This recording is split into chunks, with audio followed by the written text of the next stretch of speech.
ጤና ይስጥልኝ የተከበራችሁ አድማጭ ተመልካቾቻችን፣ አርዕስተ ዜናውን በማስቀደም ዕለታዊ መረጃዎችን የምናሰማችሁ ይሆናል።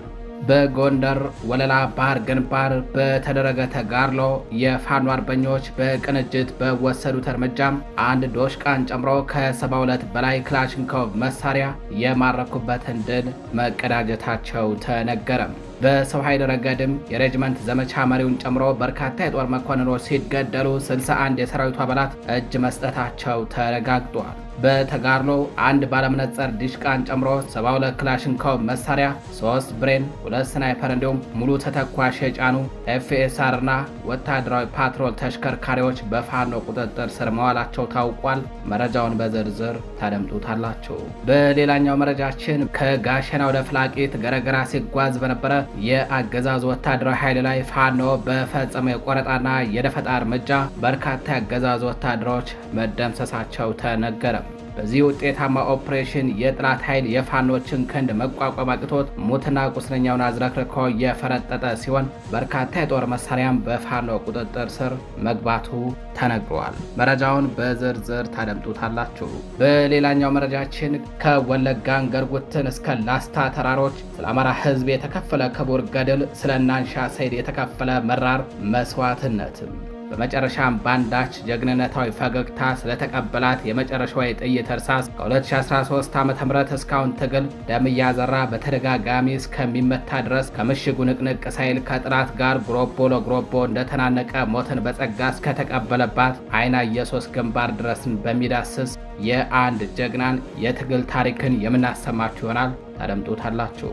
የተከበራችሁ አድማጭ ተመልካቾቻችን እንደምን ዋላችሁ፣ እንደምን አመሻችሁ። ከጣቢያችን የዛሬ ሚያዝያ 28 2018 ዓ.ም ዕለታዊ መረጃዎችን አጠናቅረን ይዘን ቀርበናል። አብራችሁን ቆዩ።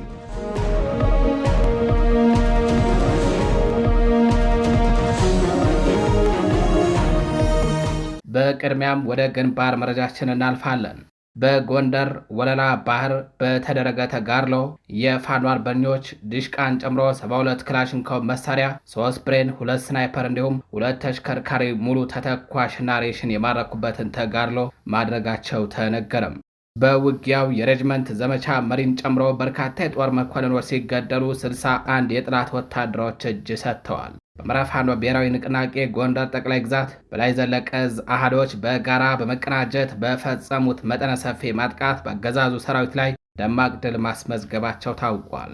በስማቱ አርበኛ ፍቃድ ያለባቸው በአርበኛ አበባን ላይና በአርበኛ ነበትክ እንዳለም ስም የተሰየመው ይህ ዘመቻ ዛሬ ሚያዝያ 28 2018 ዓ.ም ከጧት 2 ሰዓት እስከ ምሽት 11 ሰዓት ለተከታታይ 8 ሰዓታት በፈጀ ብርቱ ውጊያ የታጀበ ነበረ። የአገዛዙ ሰራዊት ስንቅና ትጥቅ ለመቀባበል ከራስ ጋይንት ንፋስ መውጫና ከስማዳ ወገዳ ከተማ ተነስቶ ወለላ ባህር በተባለ ከተማ ከተገናኘ በኋላም ወደ መጣበት ለመመለስ ሲንቀሳቀስ በፋኖ ኃይሎች ድንገተኛ ጥቃት ተሰንዝሮበታል። በዚህ የተቀናጀ ወደ ውጊያ የሰሜን አማራ በላይ ዘለቀ ዕዝ ሜጀር ጀነራል ዋንታ ባተ ኮር ስር የሚገኝ የጉና ክፍለ ጦር ስቴደንሳ ብርጌድ ከአጎና እስከ ባዝራ መገንጠያ ያለውን የጥላት ኃይል ሲመታ፣ ተጨማሪ ኃይል ይዞ ወደ አጎና ሲመጣ የነበረውን የጥላት ስብስብን ደግሞ የሀገረ ቢዘን ብርጌድ ሸረፍ ጎዴና አስፋ ሜዳ ላይ አሽመድምዶታል። በሌላ በኩል በእዙ ስር የ206ኛ ከፍ ያለው ደሴ ኮር አንበሳው ጋይንትና ጀነራል ኃይሌ ዘውባንተ ክፍለ ጦሮች ከወለላ ባህር እስከ ውሃ ምድር ባሉ አካባቢዎችና በወገዳ ከተማ ዙሪያ ከፍተኛ ኪሳራ ደርሰዋል በጥላት ላይ።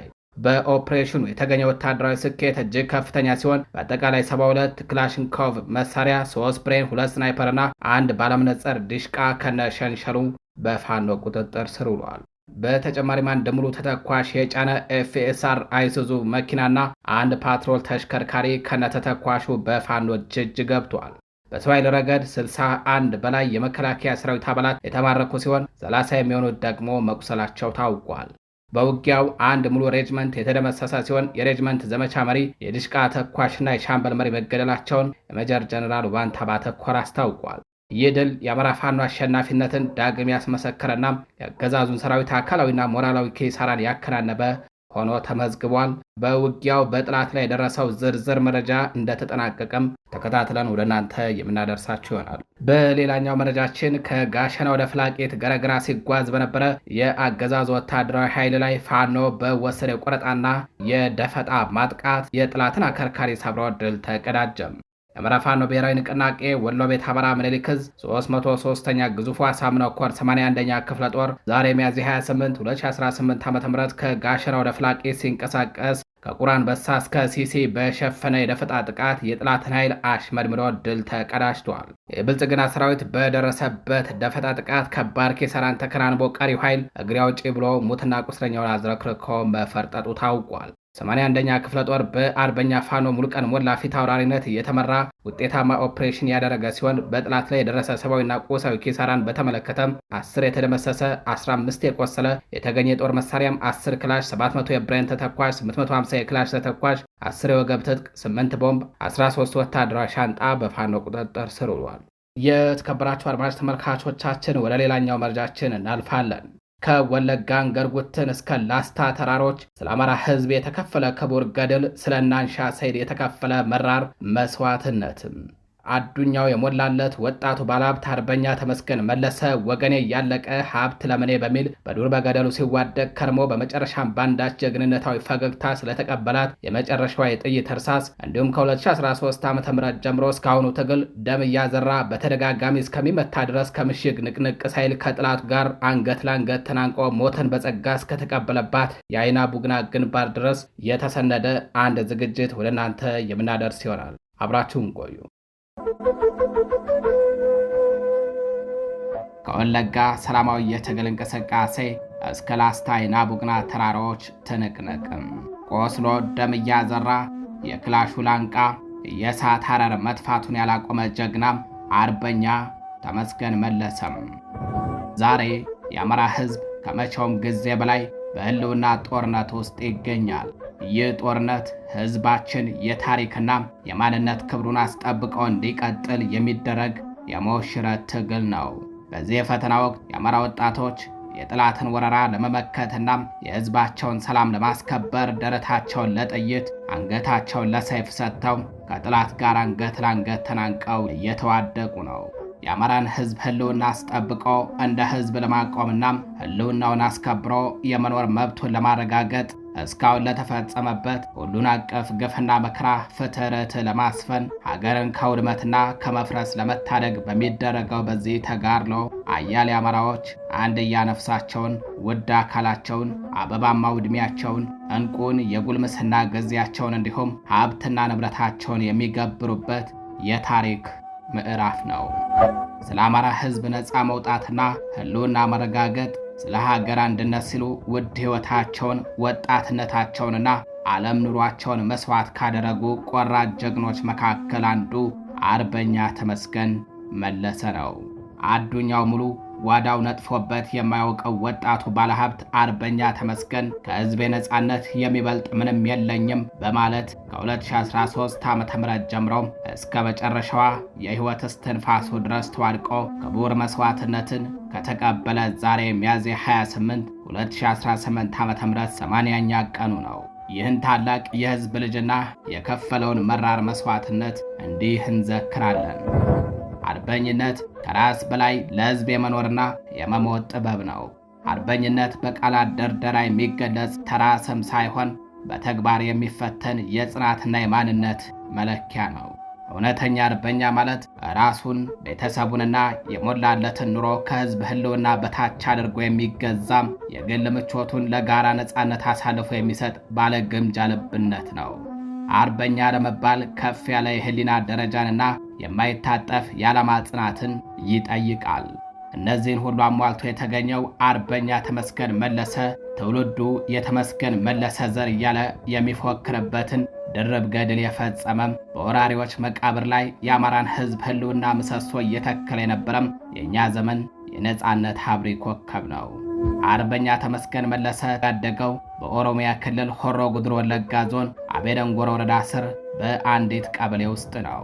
ዕድሜው ለትምህርት ሲደርስም በአካባቢው በሚገኝ የአንደኛና ሁለተኛ ደረጃ ትምህርቱን ተከታትሏል። ለአቅመ ትዳር ሲደርስም ቤተሰብ መስርቶም ለአቤደንጎሮ ወረዳ አዋሳኝ በሆነችው የምስራቅ ወለጋዋ አንገርጉትን ከተማ ውስጥ በንግድ ሥራ ተሰማርቶ ይኖር የነበረም ወጣት ባለጸጋ ነው። ወጣቱ አርበኛ ተመስገን በአካባቢው መንግስት መር በሆነ መልኩ በአማራ ተወላጆች ላይ ከጅምላ ግድያና እስር ጀምሮ የሚፈጸመውን ሁሉን አቀፍ ጥቃት በመቃወም ግንባር ቀደም በመሆን የተለያዩ እንቅስቃሴዎች ላይ ተሳትፈዋል። በተለይ ከ2010 ዓ.ም ጀምሮ በአካባቢው በአማራ ተወላጆች ላይ የሚፈጸመውን ጥቃት ለማስቆም ከሰላማዊ እንቅስቃሴ ጀምሮ እስከ ሌሎች ትግሎችን አድርጓል። በዚህም ምክንያት በአገዛዙ ሰዎች በርካታ ገፈና በደል ተፈጽሞበታል። በአገዛዙ ሰዎች የደረሰበት ወከባና በቤተሰቡ ላይ የተቃጣውን አደጋ ለጊዜው ለመመከት በ2013 ዓ.ም መጀመሪያዎቹ ወራት ላይ ቤተሰቡን እንደያዘ ወደ ሰሜን ወሎ ዞን ላስታ ወረዳ ለመጓዝ ተገዷል። ላስታ ላይም በአጭር ጊዜ ንብረት አፍርቶና ቤተሰብ መስርቶ ኑሮ ቢሞላለትም ሕሊናው ግን በሕዝቡ ሰቆቃ አረፍ አላለም። በአማራ ሕዝብ ላይ የተከፈተውን ወረራ ለመመከት በ2013 ዓ.ም አጋማሽ ላይ የነፃነት ጥሪውን ተቀብሎ የትጥቅ ትግሉን ተቀላቀለም። ከ2013 ዓ.ም እስከ 2015 ዓ.ም መጀመሪያዎቹ ወራት አካባቢ ድረስ በነበረው ጦርነት አርበኛ ተመስገን በተለያዩ ግንባሮች ተሰልፎ አያሌ ተጋድሎ አድርጓል። በጋሸናም፣ በላስታ ግንባር፣ በራያና በሰቆጣ ግንባሮች የፈጸማቸው ተጋድሎዎች የጀግንነት መዝገብ ላይ በደማቁ ተጽፈው ትውልዱ በጀግንነት ሲዘክራቸው ይኖራል። የብልጽግናው አገዛዝ በሕግ ማስከበር ስም በአማራ ሕዝብ ላይ ዳግም ጦርነት ሲያውጅ አርበኛ ተመስገን ከሕዝቤ በላይ ሀብት ንብረት የለኝም በማለት በፋኖነት ተጠረነፈም። ከ2015 ዓ.ም ሚያዝያ ወር ጀምሮ በድፍን ላስታና መቄት፣ ዋግና ግዳን እንዲሁም ጋሼናና ጋዞ እስከ ኩልመስክና ድልብ ድረስ ተዋግቶ አያሌ ድሎችን አስመዝግበዋል። በአማራ ፋኖ ብሔራዊ ንቅናቄ ምኒልክ ዕዝ 303ኛ ኮር በአሁኑ የአደረጃጀት ስያሜ 19ኛ ክፍለ ጦር በቀድሞ ሸተ ክፍለ ጦር ከምስረታዋ ጀምሮ በአመራርነት ጭምር በማገልገል ታግሏል፣ አታግሏል። ከመቄት እስከ ላሊበላ፣ ከጋሸና እስከ ጣጃ፣ ከሹምሹህ አየር ማረፊያ እስከ ሳርዝና፣ ከአይና ቡግና እስከ ብልባላ፣ ከዳሃና እስከ ተከዜ፣ ከኩልመስክ እስከ ግዳንና ስታይሽ ድረስ ተመስገን ያልረገጠውናም ጥላትን ያላረገፈበት ግንባር የለም። አርበኛ ተመስገን በባህሪው ቁጥብ ደግና ሩሩ ቢሆንም በውጊያ ሜዳ ላይ ግን የሚታወቅበት ልዩ መርህ ነበረው። እርሱም እንበለው እንጂ እንሽሽን አያውቅበትም። ክላሹን አነጣጥሮ በርከክ ካለም የጥይቱ ካዝና ሳይራቆት አይነሳም ይሉታል የትግል አጋሮቹ። የእርሱ መርህ አንድ ጥይት ለአንድ ጥላት የሚል ነበረም። ውጊያ ገብቶ የጥላትን ኃይል ሳይደመሰስና የጥላትን ምሽግ ብርቁስቁሱን አውጥቶ ሳይሰባብር ወደ ኋላ ማፈግፈግን የማያውቅ ሐሞተ መራር ጀግና ነው። ጥር 9 2018 ዓ.ም በአይና ቡግና ግንባር ለሁለት ተከታታይ ቀናት ከባድ ውጊያ ተካሂዶ ነበረ። በዚህ ግንባር አገዛዙ በሚኒሻ መንገድ መሪነት ከ3 ክፍለ ጦር በላይ ሰራዊት አሰልፎ በድሮንና በከባባድ መሳሪያዎች ታግዞ ወረራ ከፍቶ ነበረ። በዚህ አካባቢ ለሚገኘው የፋኖ ኃይል እገዛ ለማድረግ ከላስታ ድብኮ፣ ከሸተ ክፍለ ጦር የተወጣጡ አርበኞች ወደ አይና ግንባር አመሩ። ከድብኮ አይና ተወርውረው ከደረሱ ጀግኖች መካከል ዝምተኛው ጀግና አርበኛ ተመስገን መለሰም አንዱ ነበረም። እና አርበኛ ተመስገን በአካባቢው ሲዋጋ ውሎ ያደረውን የወገን ኃይልን በማገዝ ምሽግ ውስጥ ገብተው የጥላትን ኃይል ያበራዩት ጀመረም። የውጊያው ሚዛን ከመከላከል ወደ ማጥቃት ተቀየረም። የጥላት ምሽጎች ይደረማመሱና ይሽመደመዱ፣ ወታደሮቹም እየፍረከረኩ ጀመረም። አገዛዙ አይደፈሬ በሚል የሚተማመንባቸው 3 ዋና ዋና ምሽጎች ከመቅጽበት በኃያሉ ፋኖ ክንድ ተደረማምሰው በርካታ የጥላት ኃይል ልክ እንደ ደረቀ ዛፍ ቅጠል ረገፈም። አርበኞቹ 3ቱን የጥላት ምሽግ እንደሰበሩ 4ተኛውን ምሽግ ዙሪያ ገባውን ቆልፈው የጥቃት ሱናሚ ያዘንቡበት ጀመረም። በዚህ ውጊያም ያሳምነው ልጅ እያሉ የፎከሩ ሳንጃና ተተኳሽ በሽንጣቸው ሻጥ እንዳደረጉ ጣታቸው ከክላሻቸው ቃታ ላፍታ ሳይነጠል የክላሻቸው ላንቃ ለቅጽበት ሳያባራም እሳት ከሚያስተፉ ጀግኖች መካከል አንዱ የሆነው አርበኛ ተመስገን መለሰም ከፊት ለፊት እየተወረወረና ከቋጥኝ ቋጥኝ እየተራመደ አንጸባራቂ ጀብድ ፈጽሟል። ጀግናው የክላሹ ላንቃ ሳያባራም እየተዋጋ እንዳለ ውጊያ ነውና ድንገት ጎኑ ላይ ተመታም። ጓዶቹ ቆስሉን በፋሻ ከጠቀለሉለት በኋላም ወደ ኋላ እንዲወጣ ለመኑትም። አጅሬ ግን አሻፈረኝ አለም። የኔ ነፍስ ከማን በልጦ ነው? በወለጋ ከሚያልቁት በጅምላ ከሚጨፈጨፈው የአማራ ሕዝብ የኔ ነፍስ በልጦ ነው ወይ የማፈገፍገው? ይህ የጀግናው የእምቢታ ቃል ነበረም። አርበኛ ተመስገን ቆስሉን በፋሻ ጠቅልሎ ላፍታ ተዘግቶ የነበረውን የክላሹን ላንቃ ዳግም ከፍቶ እሳት ያስተፋው ጀመረም። የቆሰለ ሳይሆን አንዳች ኃይል አዳሽ መድኃኒት የተሰጠው ይመስል ነበር። ከቋጥኝ ቋጥኝ እየተወረወረ ሲዋጋ ሲሉ በቦታው የነበሩ ጓዶቹ ያወሳሉ። አርበኛው ምንም እንኳን ደም እያዘራ ቢሆንም ነገር ግን ጥርሱን ነክሶ ጣቶቹ ከክላሹ ቃታም ላፍታ ሳይነጠሉ የጥላትን ደረት በጥይት እርሳስ ተረማመደበትም። የመጨረሻውናም የአራተኛው ምሽግ ዋና ቤዝ እንደተመታም አርበኛ ተመስገንን አቁስለው የነበረችው የጥላት ጥይት ዳግም አገኘችው። አሁን የተመታው በስናይፐር ጥይት ነው። አርበኛው ስለ ሕዝብ እንደታመነም በአንድ እጁ ይደማ የነበረ የሰውነት ክፍሉን እንደጨበጠም በሌላኛው እጁ ደግሞ እየተኮሰም የመጨረሻዋን የጥላት ጥይት በአንዳች ጀግንነታዊ ፈገግታም ተቀበላትም። ከፊቱ ላይ አንዳች ፍርሃት አይታይበትም።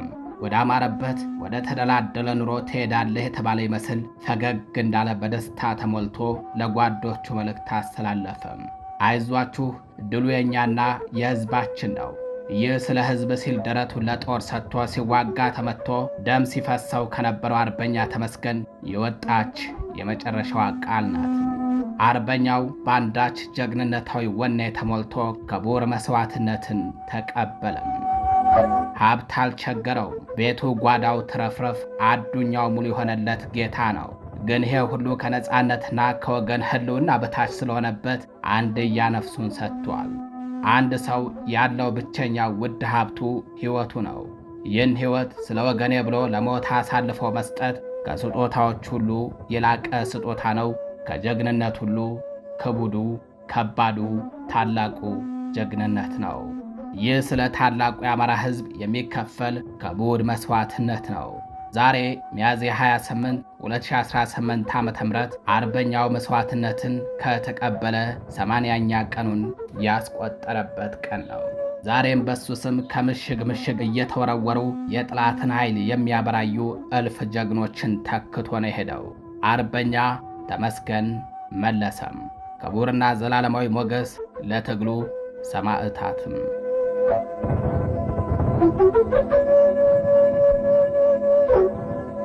Thank you.